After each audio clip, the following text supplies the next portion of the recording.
अब आपको मैं रिट जुरिस्डिक्शन यानी रिट अधिकारिता यानी रिट कैसे हम फाइल करें और बंदी प्रत्यक्षीकरण यानी हैबियस कॉर्पस के क्षेत्र में विस्तार के बारे में विस्तार से मैं आपको बताने वाला हूँ। उच्चतम न्यायालय ने अनुच्छेद 32 द्वारा प्रदत्त अधिकारिता यानी जुरिस्डिक्शन के क्षेत्र में बहुत विस्तार कर दिया है। यह अब निर्धारित किया कि उच्चतम न्यायालय को रिट अधिकारिता का प्रयोग उन परिस्थिति में किया जाएगा जहां कभी लोक प्राधिकारियों को मतलब है जो हमारे जिले या किसी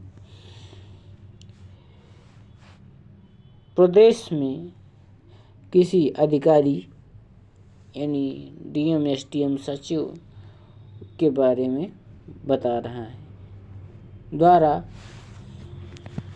अन्याय अथवा अमानवीय व्यवहार किया जाता है, मतलब उनके द्वारा आपको प्रताड़ित या किसी तरीके से अमानवीय व्यवहार किया जाता है, तो बंदी प्रत्यक्षीकरण रिट का प्रयोग किसी व्यक्ति को अवैध रूप से अवैध निरोध यानी अवैध रोक लगाने के लिए से विमुक्ति के लिए ही नहीं बल्कि उसके साथ कारागार में किए गए सभी प्रकार के अमानवीय व्यवहारों के विरुद्ध संरक्षण प्रदान करने के लिए प्रदान किया गया है। देखिए, सुनील बत्रा बनाम नंबर 1 और नंबर 2 क्या हो गया, हुस्न आरा खातून आदि के निर्णयों में यही नहीं अनुच्छेद 32 में उपचार के लिए कोई भी संघ चाहे वह पंजीकृत हो या अपंजीकृत हो आवेदन दे सकता है। कहाँ पे दे सकता है? सुप्रीम कोर्ट में। देखिए, अखिल भारतीय रेलवे शोषित कर्मचारी संघ बनाम भारत संघ के मामले में न्यायालय के हस्तांतरण के मामले में ट्रांसफर के मामलों में न्यायाधीशों ने के हस्तांतरण के मामलों में भी अब निर्धारित किया गया कि यदि कोई व्यक्ति या वर्ग अपनी निर्धनता या किसी अन्य कारण से अपने संवैधानिक या विधिक अधिकारों के संरक्षण के लिए न्यायालय में आने में असमर्थ है, तो समाज आज का कोई अन्य व्यक्ति या उसके विधिक अधिकारों की सुरक्षा के लिए न्यायालय में आवेदन कर सकता है। ऐसे आवेदन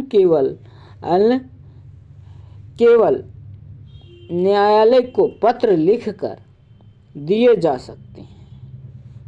इन निर्णयों को काफी लाभप्रद प्रभाव होगा, क्योंकि अब लोक प्राधिकारीगण को अपने संवैधानिक कर्तव्यों के पालन में सतर्कता एवं ईमानदारी बरतनी पड़ेगी। प्रशासन में सुधार की आशा की जा सकती है। इसी कड़ी में हाल का ऐतिहासिक निर्णय people's union for democratic right बनाम भारत संघ भी है।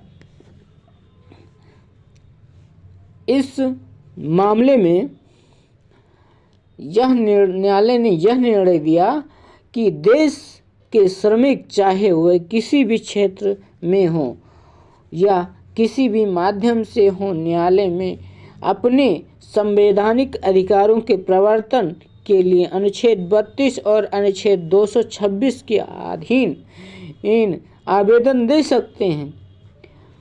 उक्त संघ ने एशियाड योजना में काम करने वाले श्रमिकों को न्यूनतम वेतन न दिए जाने की सूचना पत्र द्वारा उच्चतम न्यायालय को दिया था। न्यायालय ने संबंधित अधिकारियों को यह आदेश दिया कि वे श्रमिकों को न्यूनतम मजदूरी दें। मानवाधिकार दूसरा, चौथे के बारे में मैं आपको बताने वाला हूँ कि human right and constitutional right क्या होते हैं मूल अधिकार में। इसमें हम अपने आधुनिकतम निर्णयों में उच्चतम न्यायालय ने मानवाधिकारों को बहुत अधिक महत्व दिया है, बहुत ज़्यादा महत्व दिया गया है मानवाधिकार को, क्योंकि और अनेक अधिकारों को अनुच्छेद 21 के अंतर्गत सम्मिलित किया गया, जो मानव जीवन को पूर्ण बनाने के लिए, गरिमा से जीने के लिए आवश्यक हैं।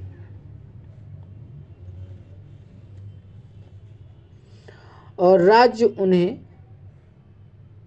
पर उन्हें श्री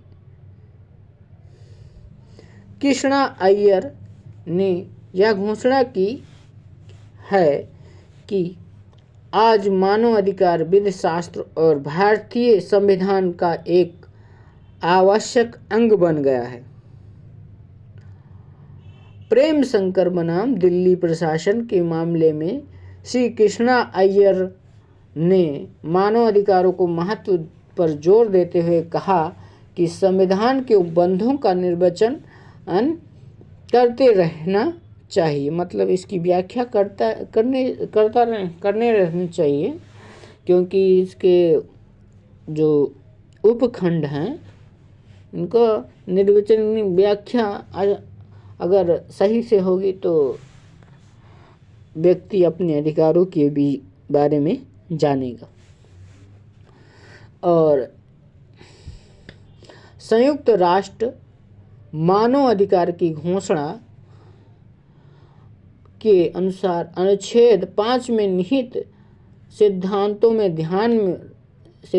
को ध्यान में रखना चाहिए, जो जेल कर्मचारियों और बंदियों के सुधार की घोषणा करता है।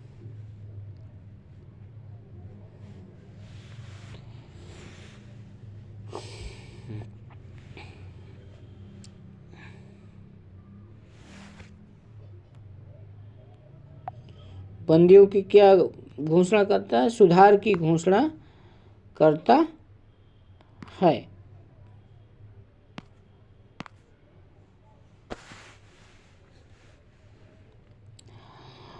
अब हम आपको बताने वाले हैं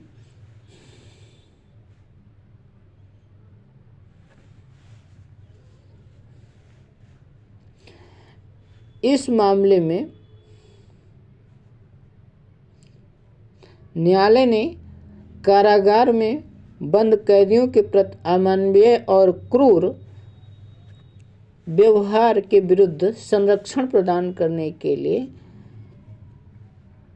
मानवाधिकार का प्रयोग किया गया है। इसके अतिरिक्त महिलाओं के प्रति अनेक प्रकार के अमानवीय अत्याचारों के विरुद्ध व्यक्ति के एकांतता का अधिकार को